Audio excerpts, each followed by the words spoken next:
कैसे हो आप? आज फिर मैं आपके लिए लेके आया हूँ 9th CBSE का एक बहुत ही इम्पोर्टेंट चैप्टर ग्रेविटेशन। और आज ग्रेविटेशन में एक बहुत ही इम्पोर्टेंट पार्ट हम समझेंगे एक्सेलरेशन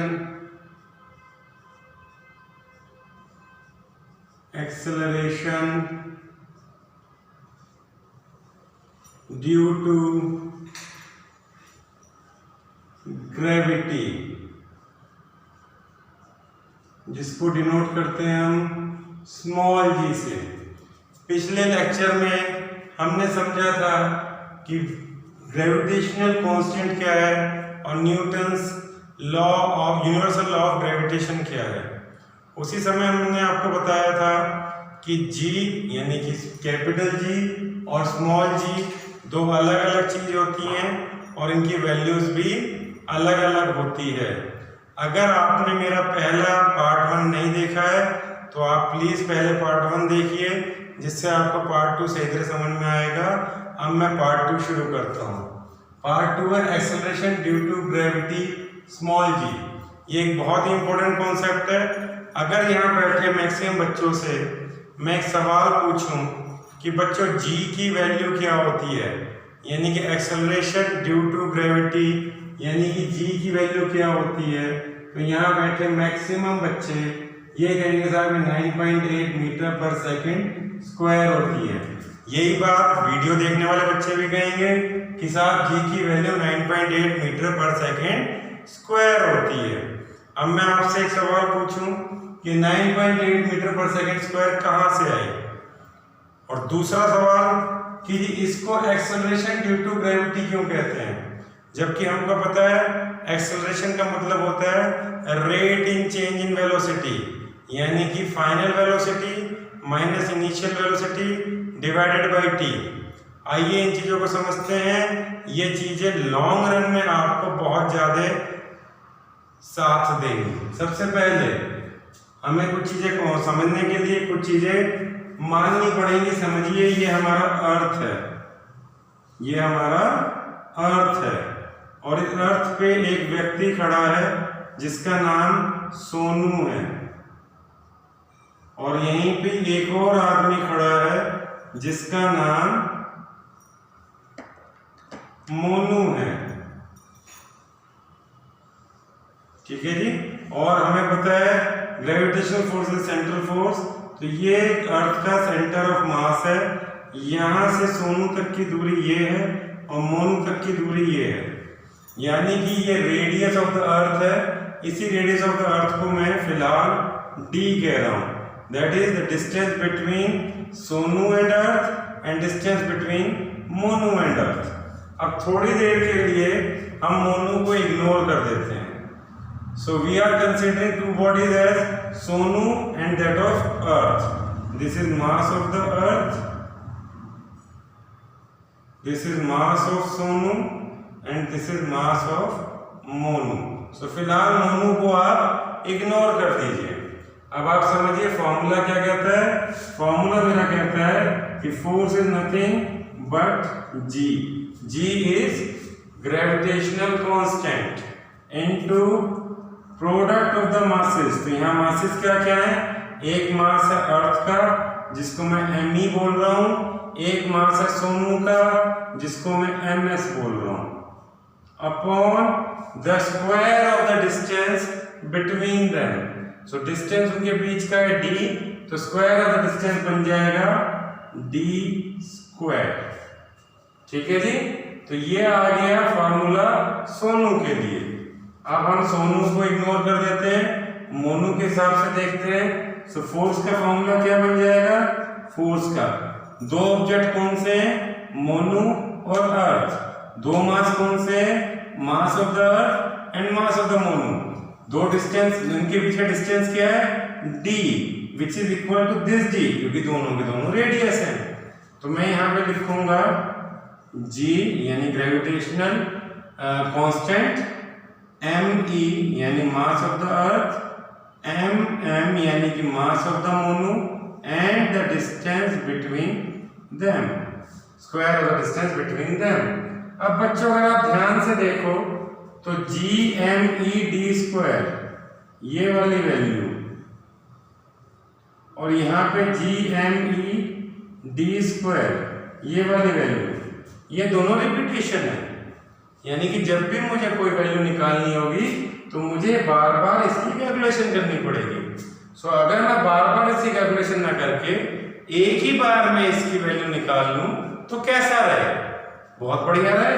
फिर क्या है, मैं यहाँ पे वैल्यू डालूंगा और जो भी मास, जिस भी मास को मैं देखना चाहता हूँ उसके साथ उसको मल्टीप्लाई कर दूंगा। अब सपोज करो यहाँ सोनू मोनू नाम पे चेयर रखी है, तो क्या हो जाएगा, GME M यानी मास of the chair upon d² same रहेगा, यानी ये पूरा का पूरा किसी भी इक्वेशन में सेम रहेगा। तो इसकी मैं वैल्यू निकाल लेता हूँ। वैल्यू निकालने के मुझे क्या करना पड़ेगा, मुझे GME अपॉन d² की इसके अंदर वैल्यूज पुट कर देनी होगी। तो अब इसके अंदर वैल्यूज पुट करने के लिए देखिए मैंने कुछ वैल्यूज आपके लिए लिख के रखी हुई हैं, आप चाहे तो इनको पॉज करके नोट डाउन कर लीजिए। ठीक है जी। सबसे पहले वैल्यू G की वैल्यू 6.67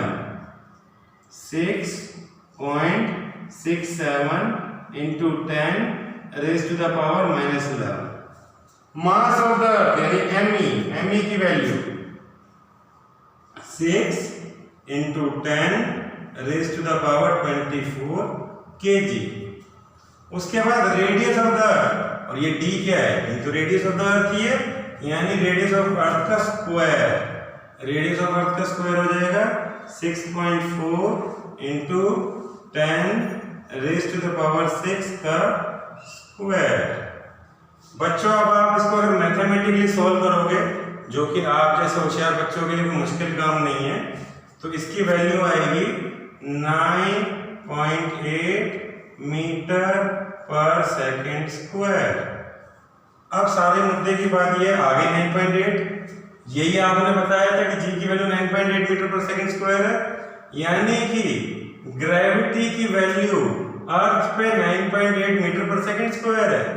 तो जैसे कि ग्रेविटेशनल कांस्टेंट यानी कैपिटल G एक कांस्टेंट वैल्यू है, ऑल ओवर द यूनिवर्स से सेम रहने वाली है, वैसे जो G है यानी कि स्मॉल g,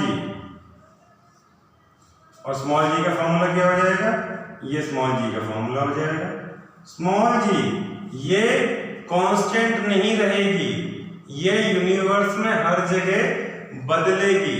फॉर एग्जांपल अगर मैं मून का देखता हूं तो वैल्यूज क्या आ जाएंगी, ग्रेविटेशनल कांस्टेंट G 6.67 सेम रहेगी। मास ऑफ द अर्थ की जगह आप लेंगे मास ऑफ द मून, तो ये वैल्यू बदल जाएगी। रेडियस ऑफ द अर्थ की जगह आप लेंगे रेडियस ऑफ द मून, तो ये भी वैल्यू बदल जाएगी। अगर आप सब लोग वैल्यूज को पुट करेंगे जैसे कि आपकी बुक में दी गई है, सो मास ऑफ द मून या कह लीजिए gravity of moon, G of moon will come as 1/6 of G of अर्थ। ये आप अपने आप एक्सरसाइज करके देखिएगा, वैल्यूज डालिएगा, और वैल्यूज को जब आप कंपेयर करेंगे बाद में तो आपको मालूम पड़ेगा कि अर्थ और मून के बीच में 1/6 का डिफरेंस है, यानी कि अर्थ की ग्रेविटेशन मून की ग्रेविटेशन के मुकाबले 6 गुना मुकाबले ज्यादा मजबूत, ज्यादा स्ट्रॉन्ग है। यहां तक आपको समझ में आया? बिल्कुल आ गया होगा। अब मैं इसमें एक छोटा सा एक काम कर रहा हूं। सो अब अगर फोर्स को देखा जाए इस फॉर्मूले में, सो फोर्स क्या है, force is nothing but GME upon d²। GME upon d² क्या है, G, और उसके आगे क्या है, मास। मास किसका, चाहे मोनू का डाल लीजिए चाहे सोनू का डाल लीजिए, जिससे भी आप कंपेयर करें, चेयर का तो चेयर का डाल लीजिए। तो फॉर्मूला हो जाता है फोर्स का, force is equals to mass of the object and the gravity by the earth. तो ग्रेविटी की वैल्यू आपको पता है 9.8, मास अगर 10 है तो 98 kg हो जाएगा, या जो भी मास होगा मास की वैल्यू यहाँ पुट कीजिएगा, जी की वैल्यू पुट कीजिएगा, आपको वैल्यू आ जाएगी। अब बेटा दूसरे पार्ट पे आते हैं जो मैंने शुरू में आपसे कहा था। दूसरा पार्ट बड़ा सिंपल है, ये है कि भाई एक्सेलरेशन वर्ड कहाँ से आया, जबकि हम सबको पता है एक्सेलरेशन का मतलब होता है rate of change of velocity. तो यहाँ पे rate of change of velocity कहाँ हो रहा है, इसलिए इसमें ज़्यादा दिमाग न लगाते हुए सबसे पहले Newton second law of motion, इसकी वजह से हमको एक इक्वेशन मिली थी, आप सब लोगों को याद होगा, नहीं होगा तो उसका वीडियो भी मैं आपको डाल दूंगा। F इक्वल्स टू ma, ठीक, इसको अगर हमें याद रखना तो हम कह सकते हैं फादर इक्वल्स टू मदर, ठीक, force equals to mass into acceleration, ठीक है जी। इस इक्वेशन में कोई दिक्कत नहीं है। और अभी अभी हमने इक्वेशन करके निकाला है कि फोर्स का दूसरा जो फॉर्मूला है वो है फोर्स इक्वल्स टू mg, यानी फोर्स इक्वल्स टू ma भी है, फोर्स इक्वल्स टू mg भी है। और क्योंकि ये दोनों फोर्स है सो ma और mg को मैं इक्वेट कर सकता हूं। सो ये बन जाएगा ma इक्वल्स टू mg। इसमें देख लीजिए m से m कट जाएगा, सो क्या रह गया a इक्वल्स टू g। इसका मतलब क्या हुआ, इसका मतलब ये हुआ g is nothing but it is acceleration and that's why it is known as acceleration due to gravity. ये एक्सेलरेशन किसकी वजह से आ रहा है, ग्रेविटी की वजह से। ग्रेविटी की वजह से मतलब क्या, किसी भी ऑब्जेक्ट को ग्रेविटी नीचे की तरफ पुल करती है या अट्रैक्ट करती है, किस रेट से करती है, 9.8 मीटर। जी की वैल्यू क्या है, 9.8 मीटर पर सेकंड स्क्वायर।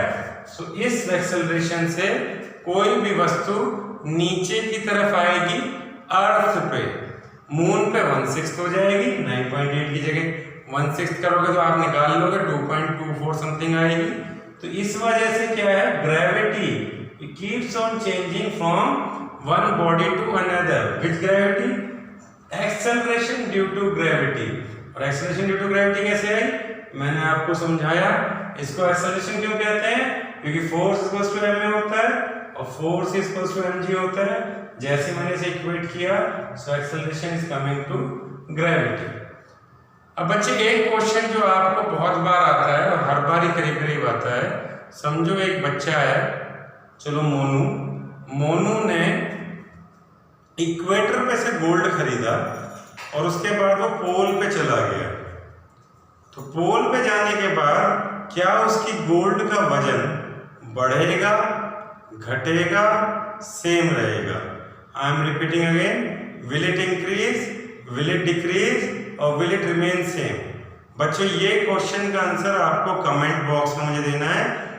अगर आप चाहोगे तो मैं आपको इसका आंसर दूंगा, पर ये क्वेश्चन एमसीक्यू में आपके आएगा, ठीक है जी। Again I am repeating, will it increase, will it decrease और विल इट रिमेन सेम?